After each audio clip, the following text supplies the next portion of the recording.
This one is a pretty interesting product. The foul play in Cabernet. This is what it's called. It's the mystery puzzle.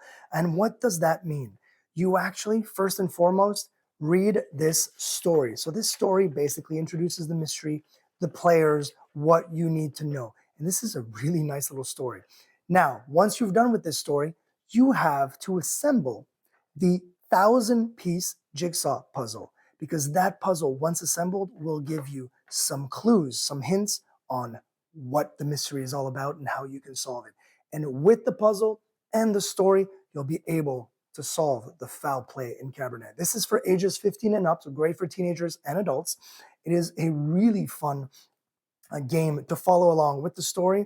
And there's so many of them, different stories, different games that you can get as well. But this one here, Foul Play and Cabernet, I highly recommend it. It is a tough jigsaw puzzle, 1,000 pieces, but a really fun story to follow. Highly recommend it. It's a lot of fun.